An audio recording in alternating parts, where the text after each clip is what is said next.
I head up the talent and wellbeing team at a company called Journey Further, which is a performance marketing agency based in Leeds, Manchester, London, and as of 2 days ago, New York. Yes, we're just over 5.5 years old now, and I always tell our story through the eyes of our three founders because I think it's important to get a sense of what their vision was for the business, but also the opportunity that they saw as a consequence of bad practice within our particular industry. But I think it's probably endemic in quite a lot of industries as well. So Robin, who's our global CEO, has been an agency owner now for about the last 18 years, sold his previous business 7 years ago or so now for about 18 million quid, did very well out of it, but he'd got to a point in his previous business where it started to morph into something that he didn't recognise. He'd not lost his passion, I think that would be the wrong way of looking at it, but it had become something that he didn't believe in as much anymore and was very much ready to step away from it when he did. He actually went travelling with his young family. He was meant to be gone for a year or so, but anyone who knows him knows that he can't sit still for more than 2 minutes. He was back in the UK within inside 4 months, and very quickly that's basically because he recognised, he was like, I love this industry, it's very fast moving, which suits his personality.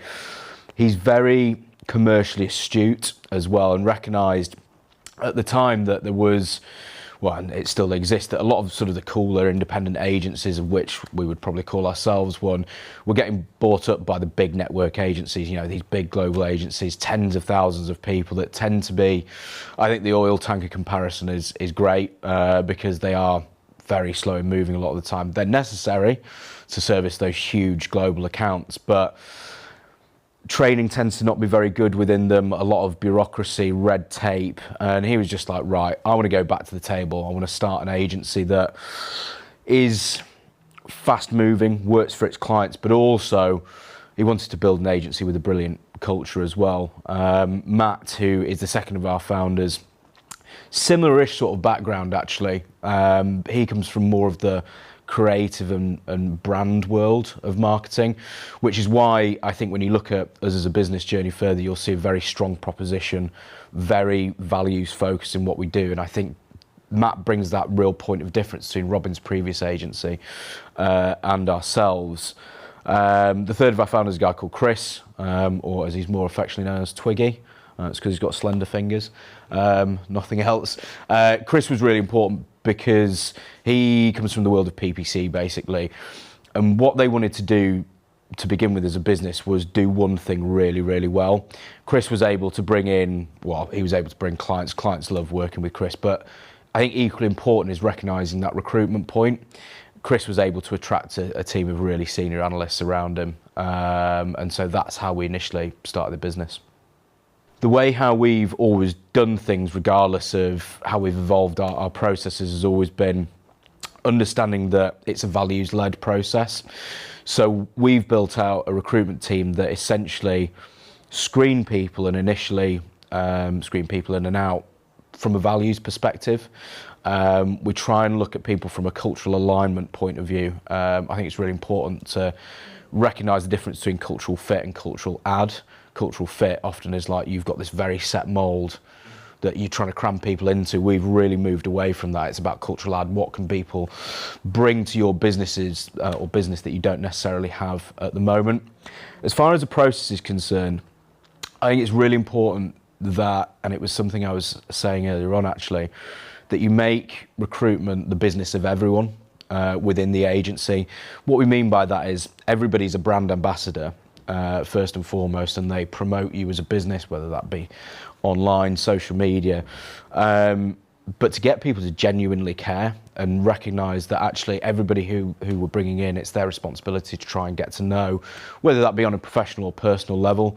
I think after that, it's about really understanding the type of person that you're trying to bring in and treating each business unit uniquely. Just because something has worked well within our PPC team doesn't mean that it's going to work well in creative. In fact, you're trying to bring in two completely different types of people. It tends to be, you know, highly numerate, quite introverted people. This is obviously a generalisation, but it still rings pretty true with on the PPC side of things. Whereas on the creative side of things, you tend to have people who, well, naturally very creative, think outside the box, and you've got to recognise that you need two completely different processes for that. We put a huge amount of emphasis on hiring managers and give them sort of training, but go, right, what is it that you're looking for here? What are the key questions that you need to be asking of this? We used to do a lot of outbound headhunting and still do that. It's a fantastic way of bringing in talent. More often than not, the very best candidates aren't looking for a job. So you're trying to reach out with some good content or a compelling message to them, essentially. But as we've grown, we've got more and more inbound applications. And I think it'd be fair to say our previous sort of approach, whereby we ask people to tell us about themselves, which is great, gets personality across, what their favourite biscuit is, that becomes unsustainable in the sense of you need to try and get people to tell you why they're applying for this job and what about them is suitable for it. So what we're moving towards, we use something called Team Tailor, whereby we've got sort of a back-end CRM candidate database that sort of filters through everything like that. But on the front end, you can be really specific as to what you're trying to get out of people. So we're sort of moving towards that, whereby, say we've got a specific job like a project manager position. You would go, right, in 3 paragraphs, tell me exactly your process and methodology around a certain project that you've run recently. And so you can be really sort of specific with these roles and move, as I say, as I mentioned previously, understanding that each job is unique, and whilst you can have sort of rules for all of it, you can be more sort of tailored in your approach for some of the specific roles. So we've got our front end application process. What that looks like, we get back to every single candidate, that'll be someone within the team. We'll screen them, we'll then go, right, yeah, that looks really good. We'll then get them on an informal, more sort of chemistry type of session with a member or a couple of members of the team, and then move to that final stage of a practical interview. I think if you can't get from somebody in 3 stages of a process, you either don't understand your role well enough, they're not the right candidate, or the brief is all wrong. And so it's like, right, at that point, it's like, we can have a bit of a reset here if you can't nail it within 3 rounds, I think. Yeah, so this has evolved over the years, but I think, and this comes down to a couple of reads that we had within our book club. I'll be completely honest, our onboarding process, when I joined the business, I was like the 8th person in, was pretty terrible. But there is so much data out there now that suggests that people will stay with your business longer if you've got a brilliant onboarding process. The 2 books that I always refer back to are The Culture Code by Daniel Coyle and The Power of Moments by the Heath brothers. And within those, it basically suggests that you should be doing things and engaging people. As soon as someone's signed a contract, you should be getting them into your business and really getting them to be part of the team. Now, the easiest way of doing that is obviously not throwing work at them, but from that social side of things, getting them down to, say, our Friday drinks or getting them to a curry club. They might not turn up, that's completely of their choosing, but it takes away that first day nerves. It's amazing how many people will turn their back on a job that they've signed a contract with to stay where they are, because you've always got people in your ear, do you really want to stay? Do you really want to stay? And it's just like, oh, you get really nervous about joining a new business because it's alien. So those softer approaches, I think, are really, really important. 1 week to go, we send an email out that has and gives people a really clear idea. Again, this is the nerve side of things, of what they're doing on their first day. It's like hour by hour, this is who you're going to be meeting and what you're going to be doing. And don't overwhelm them with huge amounts of work. I think good people, their biggest frustration with onboarding is getting to know systems and processes. And often people get frustrated by the fact that they're not getting up to speed as quickly as they want to. Really take the pressure off all of that side of things. Built within that plan as well is like what their first week's going to look like, again, quite detailed. And then what their first month's going to look like. Now, depending on the role and how senior they are, you probably want somebody who is quite senior, who's, say, coming in at a director, head of position, to get out in the business and use their own initiative, and be really clear about that as well. But never move away just because they're senior away from that softer stuff again. So someone's first day, they come in at 10 o'clock, they always start on a Tuesday. That's really important because we're human beings. Monday at 9 o'clock, no one really wants to start there. No one really wants to be introducing new people into a business. Mondays are always a quieter day. So coming on a Tuesday, Tuesday's just better. People are just going to be way more on it, way more enthusiastic. Get people to come in at 10 o'clock rather than 9, gives that extra hour just for you to be like, yeah, I'm going to have a coffee and really G myself up for the day. Again, it comes down to that thing, we've just got to appreciate that we're all human beings. And, you know, some people are brilliant, get up at like 5 in the morning, they've conquered most of the day by 10 o'clock. But other people, it does take a little bit more time. And then what we do is, to finish the day off, we have a Kahoot quiz. So within that 1 week to go email, we ask them some like softer questions, like tell us what your favourite biscuit is, what your favourite alcoholic drink is, favourite country to visit, most embarrassing job, music guilty pleasure. And we get all of those questions, we put it into a quiz at the end of the day, we get everyone together in the business, and they've also submitted some questions. And the whole idea is we get to know you a little bit better in sort of like a fun environment, maybe a little bit competitive as well, but they also get to know us a bit better, and it's a bit of that sort of two-way street thing that I mentioned about the recruitment process. I think that's really crucial in the onboarding side of things as well. Really good question, and I think as a business it's something that we didn't do brilliantly for the first couple of years, because we only hired very senior people, and it was just like, right, we need to just get the job done in front of us. As we've grown as a business, and I think this has been a big shift in the talent side of things and the recruitment side of things, people just don't go to places anymore where they don't see really clear progression for them, and a business that will work really hard for them from that side of things. The first thing to recognise is that each person has a unique progression plan. I think these all-encompassing things just simply don't work. People want to be treated as a human being and not a number, and it's just like, right, just because you're an SEO analyst doesn't mean that you're going to climb the same ladder as somebody who starts at exactly the same day in exactly the same role. They're going to be they're going to have things that they're more interested in. I use the thing of SEO as an easy example. You might have two people that start as an SEO analyst, but one is like, I love the super technical side of this. The other is like, I really love the content side of things. If you've got the same progression plan for them both, one of them, maybe both of them, are just going to be like, no, this is not working for me. I need something different. I think a really key thing as well to recognise is progression for everyone shouldn't mean management. And what I mean by that is people management. I think we've probably all worked with people who've been horrible people managers. And I used to be like, that, you're just rubbish at this. But I recognise now that actually, for a lot of people, they probably never wanted that job. But that was the only way that they could get progression in their careers, by climbing the ladder in that way. And actually, what a business should be doing is going, right, here are our requirements as a business, as an agency. What part of this do you want to be a part of? Where do you see your progression going? I think as well, the very best people will carve out something for themselves as well. We've always gone sort of under the premise of trying to find people, and this is a term that gets bandied around a lot, but self-starters. The people who've really shone in our business are the ones that have gone, I see this problem at an agency level or as a wider industry level. I'm going to have a bit of that. I'm going to make that my niche, carve it out for myself. And they've just risen through. It's like, well, yeah, that's a bit that I want. I can see this going to help the business, and so it's going to help me. Understanding what people's progression is, you need to have certain key things in place. The first of which is a weekly one-to-one.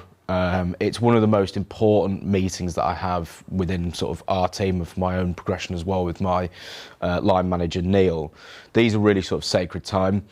And I think because I invest time in preparing for them, an hour each for the two people in my team, and then the one-to-one itself takes an hour, I think it's really important to not overbear people with too many staff. Otherwise, they'll just never get anything done. They'll just be in constant one-to-ones. I think it's also really important to have a structure within there as well. So I run my one-to-ones exactly the same each week. First and foremost, start off with a really basic question, anything on your mind. That immediately, I think, you can't pretend to care about people, but you can certainly show people that you do, if that makes sense, that's not coming from a disingenuous place. And I've managed to build up from a place of trust that you know, Lucy and Grace, who are members of my team, they feel very comfortable sort of opening up with that question. It's just like, oh, cool, I've got a real good understanding of how you're feeling this week. You know, are there anything sort of outside of work that we can potentially help you with? The next thing that we do is look at progression. So every sort of review we'll go through, we run sort of 2 review meetings with everyone each year. One sort of lightly less formal, beginning of the year, one really formal at the end, where we get feedback from sort of peer feedback and client feedback and that type of thing. But you should also bring into play some progression objectives. So it's like, this is my role currently, this is where I want to be in 12 months time. It's like, cool, these are the things that you need to do to then get to this point. And I think when people are sort of tracking against those, then you can get to those mid-year reviews and be like, yeah, you've absolutely nailed this, you've absolutely nailed this. Here's the promotion that you're wanting, or here's the change in job. Within the one-to-ones as well, I think it's really important for managers to get people to prioritise their work and just be like, right, what are you knocking over this week? What are the sort of the key priorities within there? And it gets, particularly people at the more junior end of their career, they can get really overwhelmed with workload, and it's just like, if you knock this over, it's been a brilliant week. The flip side of that is, what are the blockers that are going to stop you from doing X, Y, and Z? And it's like, right, as a manager, I need to be speaking to people, or I need to maybe build some efficiencies into a process that's going to enable somebody to work better. More often than not, I think particularly with slightly more junior people, it's senior people, they probably don't know that they're doing it, but it's senior people are often their blockers because they might be a bit intimidated in going to speak to them. So that's where a manager comes into play and goes, right, I'm going to have that conversation on your behalf, or I'm going to give you the training that's going to enable you to be able to have that conversation. I think understanding people from an individual perspective and finding managers that truly care, that helps people with their development and progression, because they're going to help them on that path. Good question, again, and I maybe biased in this point of view. I think it comes down to the recruitment process to begin with, and truly understanding who you're bringing in, asking those really the right questions to begin with. And this might seem really basic, but if you get a CV through of somebody who's clearly moved around, had 5 jobs in the last 6 years, and you understand why they've moved. Now, that's not necessarily a bad thing. They might be like, I chose the wrong job. They might be really honest with you, but more often than not, if they can't give you a compelling reason as to why they've changed jobs so frequently, are they going to stay at your business for a long time? Probably not. That seems like a really simple thing. But it comes down to that recruitment process and truly understanding what motivates people, what drives people.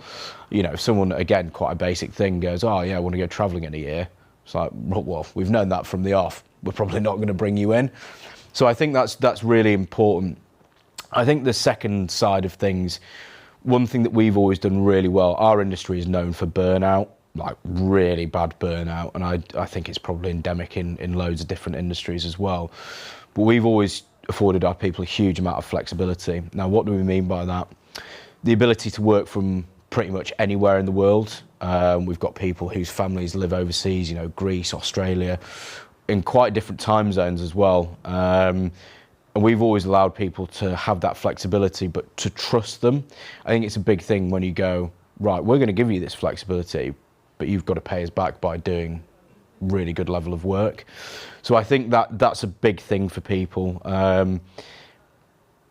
is that sort of flexibility side of things. I think truly caring as a business as well. So knowing and recognising that not every day is going to be a 10 out of 10 day, that people, again, are human beings. You know, all sorts of things are going to, within their personal life, are going to affect how they're feeling on that day, and really showing true care and compassion is a big thing for us. I think the final side of of things is, again, coming back and understanding people from an individual perspective. and letting them socialise with other people in a business in a way that is sort of conducive for them. So we've set up quite a few sort of different clubs now. There are people who are mad on fitness, so we've got like conditioning club, yoga, running club, but there are also people who are into completely different things. So we have a knitting club, for example, a board games club. We play five-a-side, and then every Friday we all come together at 4 o'clock, down tools, have a drink, try and not chat about work, that type of thing. And I think being able to retain great talent is often getting people to do a lot of little things a lot of the time. It isn't these huge, general sweeping initiatives. It's allowing people to just be themselves really a lot of the time and not having to force things.